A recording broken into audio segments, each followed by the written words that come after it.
Olá, meus amigos e minhas amigas que estão aí assistindo esse vídeo. Eu sou Rafael Barreto, professor de Direito Constitucional, e estou passando aqui, joga na tela, para analisar o informativo de jurisprudência do Supremo Tribunal Federal de número 941. Estou de volta com vocês. Essa aula faz parte do projeto que eu desenvolvo de estudo detalhado dos informativos de jurisprudência do Supremo Tribunal Federal. Se você não tem conhecimento, toda semana o Supremo Tribunal Federal divulga um informativo de jurisprudência contendo um resumo dos julgamentos que aconteceram na Corte na semana anterior.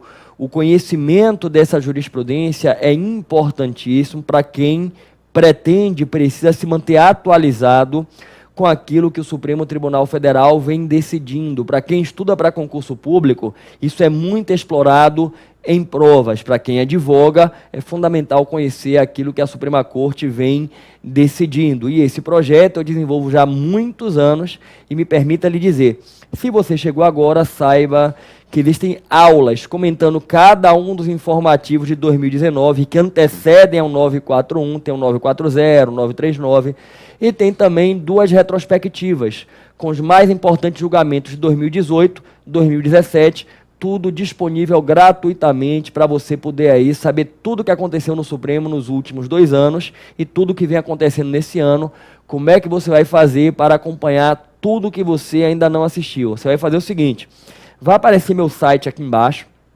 que é o meu nome, www.rafaelbarreto.com.br. Vai lá no meu site, no menu você vai procurar e vai ver, ó, informativos do STF. Basta você clicar em informativos do STF que vai aparecer para você. Informativo 2019, retrospectiva 2018, retrospectiva de 2017. Não deixe de conferir e vamos partir para analisar, joga na tela, informativo 941, cujo primeiro julgado, homofobia e omissão legislativa, é a continuidade do julgamento conjunto de uma ação direta de inconstitucionalidade por omissão e de mandado de injunção ajuizados em face de uma alegada omissão legislativa do Congresso Nacional em editar lei que criminalize os atos de homofobia e transfobia. Isso já foi divulgado nos informativos 930 e 931, estou de volta. E a época em que comentei esses informativos, eu analisei aspectos do voto do ministro Celso de Mello, que eu quero aqui recordar para vocês, é um tema que está em muita evidência hoje no direito constitucional brasileiro. O tema de discussão nessas ações é uma suposta omissão do Congresso Nacional em criar um tipo penal específico ou uma causa de aumento de pena para a violência resultante de atos de homofobia e transfobia. Entenda que violência em termos amplos, seja uma situação de violência que não leva a um evento morte ou que leva a um evento morte, seja uma violência de cunho físico ou psicológico, enfim, a prática da homofobia, da transfobia, que é uma prática de preconceito, discriminação de alguém em virtude de uma opção, de uma orientação, de uma identificação de gênero, de sexo. E qual é o ponto central para poder partir a discussão? Existe ou não a omissão? Porque se não houver a omissão, não tem como eu julgar procedente uma ação de inconstitucionalidade por omissão, um mandado de injunção. E para existir uma omissão, eu tenho que conceber que existe um dever constitucional de legislar. E aí é que vem a pergunta, existe o dever constitucional de legislar, criando esse tipo penal específico, ou implementando essa causa de aumento de pena específica? Porque preste atenção, violência contra alguém em virtude de homofobia ou transfobia é algo que já dá para enquadrar no ordenamento jurídico. Se alguém mata uma outra pessoa em virtude de uma homofobia ou de uma transfobia, está praticando homicídio.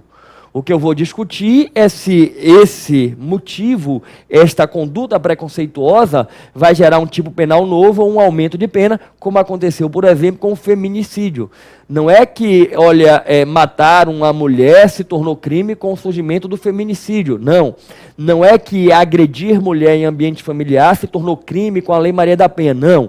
Essas leis vieram a ampliar a proteção em relação à mulher, e o que se pretende aqui é você ampliar a proteção em relação à situação de homofobia, de transfobia, trazendo tipos penais ou causas penais específicas de aumento para a situação. E o ministro Celso de Mello, ele encaminha o seu voto no sentido da procedência, porque ele entende que existe sim uma obrigação constitucional de legislar, e esse é o ponto que eu quero trazer para vocês. O artigo 5º, joga na tela. O artigo 5º da Constituição Brasileira, aqui, ó, gente, no inciso 41, traz da seguinte maneira: a lei punirá qualquer discriminação atentatória dos direitos e liberdades fundamentais. Estou de volta. O artigo 5º, 41, tem como destinatário primeiro imediato o legislador. É um dispositivo constitucional que impõe ao legislador o dever de criar leis que punam discriminação atentatória de direitos e liberdades fundamentais. Bom, eu acho que a gente pode chegar perto de um consenso no sentido de que agredir alguém em virtude de uma orientação sexual é algo atentatório de direitos e liberdades fundamentais. Eu só não vou chegar aqui e dizer que seria um entendimento consensual unânime, porque as pessoas podem ter interpretações diferentes, mas me parece que, de uma maneira geral, todo mundo, a maioria das pessoas, vai entender que você agredir alguém. Porque se alguém tem uma orientação sexual que é diferente, é algo que configura um atentado aos direitos e liberdades fundamentais. Então, se eu parto dessa premissa, que esse tipo de discriminação é uma discriminação que atenta contra direitos e liberdades fundamentais, volta na Constituição, existe um dispositivo constitucional que impõe ao legislador o dever de punir. Estou de volta. E aí vai dizer o ministro Celso de Mello: se não existe uma lei punindo especificamente a conduta, está descumprindo o comando constitucional, existe uma omissão inconstitucional. Ele parte dessa premissa. Só que um ponto que chama muita atenção no voto dele é que ele faz o apelo ao legislador para que o legislador tipifique, mas enquanto não surgir a lei, ele vai dar uma solução alternativa, não é? O ministro Celso, ele constrói uma solução no sentido de, enquanto não surgir a legislação específica, enquadrar a conduta de discriminação por homofobia ou transfobia na lei que prevê a discriminação racial. E qual é a ideia que ele traz? Ele traz uma ampliação do conceito de discriminação racial para abranger o chamado racismo social, que é o que o Supremo Tribunal Federal já construiu anos atrás, quando julgou um caso que é muito conhecido na temática dos direitos fundamentais, que é o caso Siegfried Uelanger. Não sei se você se recorda do caso Siegfried Uelanger. Se minha memória não estiver ruim, habeas corpus 82424, que discutia se a conduta de um escritor, o Siegfried Uelanger, um autor que publicou um livro trazendo ideias que remontavam a práticas nazistas, a práticas antissemitas, configuravam discriminação racial contra os judeus. A discussão era: a divulgação daquelas ideias com o livro que ele publicou configuravam prática de racismo? E foi um embate muito interessante no Supremo, porque havia uma questão preliminar. Judeu é raça? Eu, de repente, discriminar judeu é praticar racismo? Existe a raça judia? Essa foi uma discussão que teve que ser enfrentada.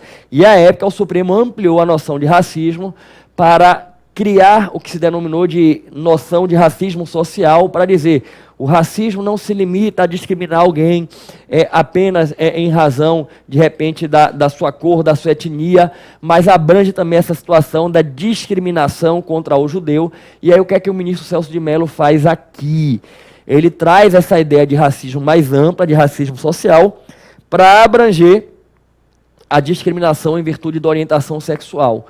E esse é o ponto que tem gerado muita polêmica, muita discussão na comunidade jurídica, porque alguns defendem a ideia que ele estaria aplicando uma espécie de analogia em Malam Parte, que ele estaria trazendo uma tipificação penal que só por lei e não mediante construção interpretativa. Então, é um ponto aí que está sendo objeto de discussão. O julgamento ainda não foi concluído, mas já há indícios muito fortes de que a ação vai ser julgada procedente nos termos do voto do ministro Celso de Mello, para reconhecer que existe o dever constitucional de legislar, no sentido de tipificar a conduta, fazer o apelo ao legislador, e enquanto não surgir a legislação específica, a gente aplicar a lei que trata da discriminação racial, por assim dizer, ampliando o conceito de racismo, trabalhando com a ideia de racismo social, perfeito? Só que a gente vai ver aqui, nesse informativo, um aspecto bem interessante para a gente trabalhar em torno de configuração de omissão, de deliberação legislativa. Joga na tela e presta atenção. Nesta assentada, o ministro Celso de Mello, que é o relator, noticiou o recebimento, pouco antes do início da sessão, de uma comunicação do Senado Federal, onde o Senado indica que a CCJ aprovou um substitutivo do projeto de lei número tal, que aprimorar a lei tal, para incluir os crimes de discriminação ou preconceito de orientação sexual, que na mesma reunião a CCJ também aprovou o projeto de lei número tal, para incluir entre os valores protegidos pela Lei Maria da Penha, não é? Valores identificados, indivíduos transgêneros. E aí também informa que os aludidos fatos supervenientes demonstram que a matéria está, sendo apreciada pelo Senado Federal no exercício de sua competência constitucional típica de aprimorar a legislação penal existente. Estou de volta e olhem só. O Supremo começou a julgar e aí lá no Senado Federal começaram, por assim dizer, dar encaminhamento na tramitação de projetos de lei que iam contemplar o objeto de discussão. A gente vai ampliar o texto normativo das leis para inserir a discriminação por orientação sexual. Perfeito. E aí qual é a questão prejudicial que surgiu aqui? Já que o parlamento está encaminhando o projeto de lei, a ação de inconstitucionalidade por omissão fica prejudicada, esgota o tema em discussão, e essa é a questão que foi enfrentada. Vamos voltar no informativo, e aqui o colegiado passou a examinar a questão relativa à prejudicialidade do processamento e definitiva a conclusão do julgamento do processo de controle normativo de extrato. Por maioria, decidiu dar seguimento à ação. Prevaleceu o voto do ministro Celso, que compreendeu não se registrar uma situação configuradora de prejudicialidade. Ele asseverou que a mera existência de proposições legislativas em trâmites no Congresso não tem o condão por si só de afastar a configuração na espécie de inércia por parte do poder legislativo. E aí ele vai destacar um precedente antigo do Supremo, onde o Supremo destaca que o estado de mora pode estar configurado tanto na fase inaugural do processo de elaboração das leis, quanto no estágio de deliberação sobre as proposições já veiculadas, desde que evidenciada pela superação excessiva de um prazo razoável, uma inércia abusiva e inconstitucional do Poder Legislativo. Estou de volta. E aí é interessante a gente aproveitar para recordar aspectos do processo legislativo. O processo legislativo de elaboração das leis e, em geral, das espécies normativas, passa por 3 etapas. A etapa 1, que é a etapa da iniciativa, onde é feita a apresentação da proposta. A etapa 2, que é a etapa da deliberação, também chamada etapa constitutiva, que é onde acontece a discussão e votação do projeto. E a etapa 3 é a chamada etapa complementar, onde acontece a promulgação e publicação daquela lei que eventualmente tiver sido aprovada. E pelo que a gente vê na notícia do Senado, os projetos estão em tramitação interna na casa, estão na fase de deliberação, na fase constitutiva. Estão passando por discussão e votação na casa parlamentar, e é importante destacar o seguinte, gente. Durante a deliberação, o texto do projeto pode sofrer alterações, pode ter emendas, levado à votação, ser aprovado, encaminhado para outra casa legislativa, incide o bicameralismo. E presta atenção, não há prazo constitucional fixado para concluir a deliberação. Um projeto de lei pode tramitar no parlamento por anos, décadas. É verdade que existe uma hipótese em que a Constituição demarca o prazo. É o chamado regime de urgência do artigo 64, parágrafo 1º a 4º. Nos parágrafos 1º a 4º do artigo 64 tem o regime de urgência, que incide apenas em projetos de lei encaminhados pelo presidente. Quando o presidente encaminha projeto de lei, ele pode requisitar a urgência. E aí, se ele requisitar a urgência, cada casa, Câmara e Senado tem até 45 dias para concluir a deliberação. Mas, tirando isso, a Constituição não impõe prazo. Então, esse projeto de lei aí no Senado pode tramitar durante décadas. E por isso o ministro Celso de Mello ele destaca o simples fato de estar encaminhando a deliberação, eu acho que não deve prejudicar o andamento da ação, porque pode ser que, inclusive, demore bastante a tramitação interna. Vamos voltar no informativo. E aí está aqui.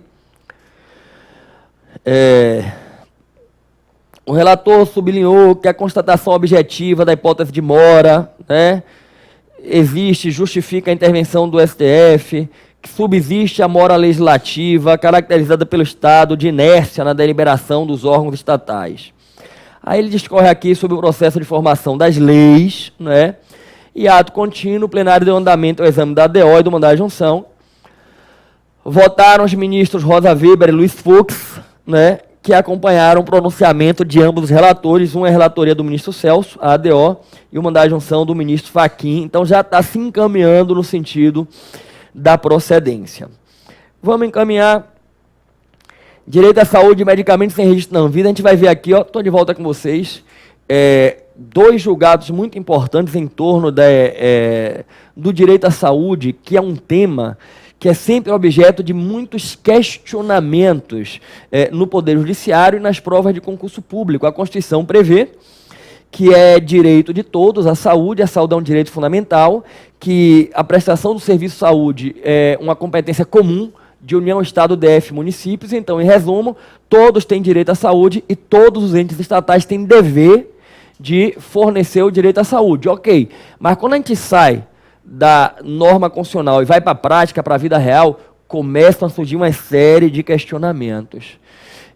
O Estado tem o dever de me fornecer um medicamento, um tratamento de saúde, eu não tenho condições de adquirir, eu vou entrar com ação para obrigar o Estado a custear. E aí são vários os aspectos. Por exemplo, é um medicamento que não está registrado na Anvisa. É um tratamento de caráter experimental. A obrigação é da União, do Estado, do DF ou do município, é de todos. Mas se é um procedimento que o município não tem na sua rede, unidade com habilitação para fazer. É um procedimento de alta complexidade que, de repente, só tem um hospital no Brasil inteiro que faz. Como é que eu obrigo o município a fazer? Então, são vários os questionamentos. E, inclusive, gente, há muitos anos atrás, já se passaram aí praticamente 10 anos, se minha memória não estiver ruim, foi em 2009, o Supremo promoveu uma série de audiências públicas para debater o direito à saúde. E após essas audiências públicas, ele enfrentou alguns casos e firmou meio que uma orientação. Teve um precedente relatado pelo ministro Gilmar Mendes, que é uma espécie de diretriz para os casos envolvendo o direito à saúde. E naquele julgado, o Supremo disse, olha, primeiro ponto a ser observado, o judiciário só pode decidir casos envolvendo o direito à saúde se houver uma ampla instrução. Tem que haver uma ampla instrução no caso para verificar realmente em concreto as nuances em torno daquele caso, né? E aí é preciso apurar o tratamento que se pretende, o medicamento que se pretende é autorizado no Brasil, está em fase experimental, é de alto custo, uma série de nuances, e a gente vai ver aqui o Supremo trazendo mais algumas orientações sobre a matéria. Vamos jogar aqui na tela, está aqui, olhem que julgamento importante. O Estado não pode ser obrigado a fornecer medicamentos experimentais. 2. A ausência de registro na Anvisa impede, como regra geral, o fornecimento de medicamento por decisão judicial. 3. É possível, excepcionalmente, a concessão judicial de medicamento sem registro sanitário, em caso de mora irrazoável da Anvisa em apreciar o pedido, quando preenchido esses 3 requisitos aqui.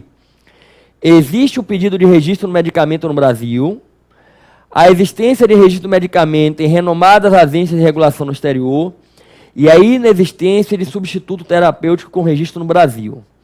E as ações que demandem fornecimento de medicamento sem registro na Anvisa deverão ser necessariamente propostas em face da União, porque tem que passar pela Anvisa e pelo fato de envolver uma agência nacional, atrai aí a atuação da União. Estou de volta com vocês, vamos detalhar. Primeiro, o Estado não pode ser obrigado a fornecer medicamento experimental. Perfeito, seu medicamento, gente, não está ainda com a sua eficácia assegurada. Como é que eu vou obrigar o Estado a custear? Não tem sentido. Segundo, a ausência de registro na Anvisa impede, como regra, o fornecimento de medicamento por decisão judicial. A pessoa entra com a ação na justiça pedindo um medicamento que foi indicado, só que esse medicamento não está autorizado no Brasil pela Anvisa. Como é que vem o Poder Judiciário e obriga? Não. Inclusive, pode ser que tenha algum outro medicamento registrado e que tenha um custo muito menor. Por que é que eu vou obrigar o Estado a dar o medicamento de custo maior? E essas questões que envolvem saúde são sempre questões muito delicadas, né? Passam por aquela questão da macro e da micro justiça.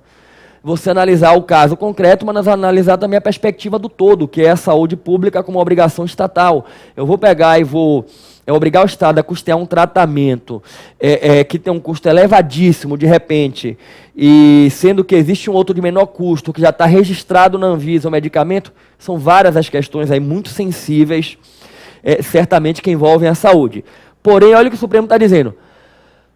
Excepcionalmente, eu posso conceder um medicamento que ainda não está registrado, desde que eu demonstre que já há o pedido de registro na Anvisa, que a Anvisa que está demorando em formalizar a autorização e que provavelmente vai deferir, por quê? Porque é um medicamento que já está registrado em agência de regulação no exterior. E não existe no Brasil nenhum medicamento substitutivo. Que se existir um substitutivo, eu autorizo o substitutivo. Então, isso é muito interessante. Se não tem registro na Anvisa, não posso obrigar. Salvo se já existe o processo de registro e está demorando para formalizar a conclusão do processo. E eu mostro que a tendência é liberar o registro, que já é admitido em agências no exterior. E não há um medicamento substitutivo. E o último ponto tem importância enorme na prática processual da legitimidade passiva. Se é um medicamento não registrado, obrigatoriamente é contra a União, porque envolve a atuação da Anvisa. Vamos voltar no julgado. Importantíssimo esse julgado, né? Aí está aqui as nuances em torno, né? Medicamento experimental sem comprovação científica de eficácia e segurança, não há hipótese para o Poder Judiciário obrigar o Estado a fornecer. Está aqui, né? No caso de doenças raras e ultras raras, é possível, excepcionalmente, que o Estado forneça o medicamento independentemente de registro. Isso é muito excepcional, porque nesses casos, muitas vezes, o laboratório não tem interesse comercial em impedir o registro. Estou de volta. Aí é uma ressalva, se for algo muito raro, ultra raro, em que nenhum laboratório quer registrar, que não vai ter comercialização disso, pode ser obrigado, o Estado obrigado a fornecer. Vamos voltar no informativo. Aí, o próximo caso também passa por essa temática. Está aqui. Os entes da federação, em decorrência da competência comum, são solidariamente responsáveis nas demandas prestacionais na área de saúde. E, diante dos critérios constitucionais de descentralização e hierarquização, compete à autoridade judicial direcionar o cumprimento conforme as regras de repartição de competência e determinar o ressarcimento a quem suportou o ônus financeiro. Estou de volta. Isso aqui é muito importante e isso repercute no plano da operacionalização prática, principalmente aqui é para o Poder Judiciário, para o juiz. Gente, preste atenção. União, Estado, DF, município tem obrigação em relação à saúde. Aí eu vou e entro com ação contra todo mundo. Mas de quem é efetivamente a responsabilidade? De todos. Competência comum, todos são solidariamente responsáveis. Só que para você dar execuibilidade a isso, passa por conhecimento de como é que funciona a saúde pública na prática. E acredite, no mais das vezes, o judiciário não tem nenhuma noção. Olha, eu já pude acompanhar casos na vida real de decisões que são inexequíveis, porque não tem estrutura para executar. A pessoa entra com ação pedindo que obrigue o Estado, o município, a custear um procedimento cirúrgico, a realizar um procedimento cirúrgico. O juiz pega e dá uma liminar, determinando que o município, em até 24 horas, proceda àquela intervenção cirúrgica. Aí, quando você vai ver, nem no município, nem na região, em nenhum lugar do Estado, tem uma unidade hospitalar, clínica, que tenha capacidade técnica de fazer aquele procedimento. Ó, Vou lhe dar, são muitos exemplos, mas deixa eu lhe dar um exemplo que passa por uma das doenças de maior gravidade e dificuldade de enfrentar, de urgência. Quem já vivenciou em ambiente familiar, ou até você mesmo que está me assistindo já vivenciou, entende muito bem o que eu estou lhe falando aqui. Eu estou falando do câncer. Gente, no seu município, existe unidade, seja pública ou privada, com capacidade técnica para enfrentar o câncer? Professor, olha, analisando aqui a realidade do meu município, da minha região, eu acho que a unidade mais perto fica uns 400 quilômetros. A depender da complexidade, nem no meu estado tem. Aí como é que vem um juiz dar uma liminar obrigando o seu município para fazer uma intervenção cirúrgica naquilo ali? Percebe? Não tem como. Tem que fazer uma ampla instrução, tem que conhecer por dentro o funcionamento do sistema de saúde. Existe uma descentralização na prática. O município que entra em gestão plena, que não está em gestão plena, e que ele só está habilitado a fazer tais e tais procedimentos. Esses procedimentos ele não faz, mas tem uma unidade privada que ele credenciou e faz ali na região. Então tem uma série de nuances que não pode o Poder Judiciário e simplesmente, sem averiguar, dar uma liminar e dizer assim, cumpra, execute. Vem decisão inexequível. E aí vamos jogar na tela. O que o Supremo aqui está fazendo é dizendo, olha, tem que analisar detalhadamente a situação concreta. Os entes da federação, em decorrência da competência comum, são solidariamente responsáveis. E, diante dos critérios constitucionais de descentralização e hierarquização, usando a linguagem comum, cada um no seu quadrado, compete à autoridade judicial direcionar o cumprimento da ordem, conforme as regras repassando competência, e determinar eventualmente o ressarcimento a quem teve que suportar um ônus financeiro, estou de volta, por aquele procedimento. Muito, mas muito importante mesmo essa decisão, ok? A gente vai avançar no informativo, joga na tela. Aqui a gente vai pegar agora na primeira turma um caso muito importante, que envolve nepotismo. A primeira turma iniciou um julgamento de agravo regimental em reclamação, em que se alega afronta ao enunciado 13 da súmula vinculante do Supremo, é a súmula do nepotismo, eu só trazendo para vocês aqui. A nomeação de cônjuge, companheiro ou parente em linha reta, colateral ou por afinidade até o terceiro grau, inclusive, de autoridade nomeante ou de servidor da mesma pessoa jurídica em cargo de direção, chefia ou assessoramento, para o exercício de cargo em comissão ou de confiança, viola a Constituição. E qual é a discussão? Em virtude do prefeito ter nomeado seu filho para o cargo de secretário executivo do gabinete, o ministro Luiz Roberto Barroso desproveu o recurso e diz que, pelos precedentes, há uma ressalva da proibição quanto à nomeação para cargos políticos, como secretário de Estado e ministro de Estado. Já o ministro Marco Aurélio entendeu que a vedação não excepciona o denominado cargo político e abrange parentes consanguíneos ou afins até o terceiro grau. Estou de volta. Em resumo, a discussão é a seguinte. A proibição de nepotismo, que está na súmula vinculante 13, a proibição de nomeação de parentes abrange os chamados cargos políticos ou apenas os cargos administrativos? Em resumo, essa é a discussão. E, historicamente, quando o Supremo aprovou a súmula vinculante 13, como se começou a dar aplicação, sempre se entendeu e se aplicou que a proibição era nomear parente para cargo administrativo. Cargo político, como é o cargo de secretário municipal, secretário de Estado, ministro de Estado, não incidia, porque são cargos, gente, de estrita confiança da autoridade nomeante. E aí sempre se entendeu que impor à autoridade nomeante uma limitação para um cargo que é de nomeação totalmente discricionária transbordava dos limites da proibição de nepotismo. E aí é extremamente comum você ter, principalmente pelo interior dos estados, a nomeação de parentes do prefeito. De repente, eu vou lhe dar um caso que existe em vários municípios. a Secretaria de Assistência Social tem alguém que é parente do prefeito, tem a esposa, ou o marido, o filho, a filha, o irmão, porque Secretaria de Assistência Social tem uma importância muito grande, não apenas na área de atuação, mas também na área política, eleitoral. Um serviço social bem feito traz um capital político eleitoral muito grande para o gestor.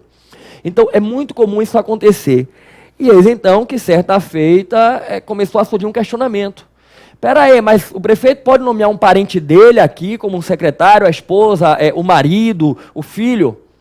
E aí começaram a surgir discussões que outrora não tinham, que havia um entendimento consolidado de que a proibição abrangia cargo de nomeação política, e já tem alguns precedentes pontuais entendendo que a proibição abrange cargo de nomeação política. E é importante que o plenário do Supremo enfrente. Tomara que isso aqui saia da turma e vá para o plenário, não é? Vá para o plenário essa discussão. E eu digo a vocês que eu, particularmente, eu me inclino, estou avaliando aí no tema, mas eu me inclino a entender que não pode haver a vedação para um cargo que é de nomeação estritamente política. Né? O secretário do prefeito tem que ser alguém da total confiança dele. Total confiança dele, não é? E aí você diz, professor, mas ele vai nomear seu filho, a sua esposa para o cargo de secretário. Gente, o secretário é, o tentáculo do gestor. Se o secretário pisa na bola, o gestor responde. Improbidade administrativa, fica inelegível. A depender, vão tentar até imputar responsabilidade criminal. Então, tem um ônus muito pesado para o gestor em razão da atuação dos seus nomeados para ali os cargos de nomeação política. Então, eu particularmente, eu me inclino a entender que não deve haver a proibição de nepotismo para esses cargos políticos, mas vamos aguardar os desdobramentos. Vamos voltar no informativo, vamos na tela. Aí vem aqui, extradição voluntária, atuação do relatório, que é uma questão meramente interna, procedimental. A turma resolveu autorizar os seus ministros a julgarem monocraticamente processo de extradição, se o próprio extraditando manifestar anuência com a extradição. Aqui a segunda turma iniciou o julgamento de habeas corpus que discutem a validade de um aditivo de um acordo de colaboração premiada. Vamos aguardar esse julgamento para a gente comentar. E aqui tem muita coisa interessante sendo discutida, muita coisa mesmo, né, sobre a delação premiada e o acordo de delação premiada. Estou de volta com vocês. E, gente, informativo 941 são essas as questões que eu queria trazer. Informativo pequeno, mas com julgamentos relevantíssimos envolvendo a questão da saúde. O da homofobia e transfobia está avançando o julgamento. E a questão da saúde, esses julgamentos aqui do 941 são relevantíssimos, ok? Antes de finalizar, eu queria só trazer algumas considerações a mais para vocês. Primeiro, pedir àqueles que ainda não estão inscritos no canal que se inscrevam. Se inscrevam aqui no canal, ativem o sininho para acompanhar tudo que eu divulgo, inclusive a próxima aula de informativo, vai ser o informativo 942, e os outros projetos que eu aqui desenvolvo no meu canal do YouTube. Queria pedir a todos vocês que compartilhassem a aula com pessoas que vocês conhecem, que estão estudando a direito constitucional, estudando para concurso público. Gente, eu desenvolvo esse projeto há muitos anos. Eu criei ele pioneiramente em 2007. Desenvolvi por anos, precisei parar por um período, retomei, e esse projeto já ajudou muita gente a evoluir nos estudos, a avançar nos concursos públicos. Eu digo a todo mundo, um professor é um missionário que recebe um dom e que tem que colocar em serviço ajudando as pessoas. Então me ajude a ajudar. Como? Divulgue. Pegue os seus colegas que estão estudando para concurso, que precisam acompanhar o direito constitucional, e partilhe com eles. Olha, toda semana vai ter uma aula nova, gratuita lá, com o professor Rafael, para a gente estar aí se mantendo atualizado. E te fazer um convite para já botar na agenda para assistir na próxima semana aí, informativo 942 do Supremo Tribunal Federal, ok? Gente, muito obrigado pela atenção que vocês dedicam a estar aqui assistindo a aula. Que Deus abençoe vocês, que vocês tomem posse da graça de Deus, não deixem a graça passar. Valeu!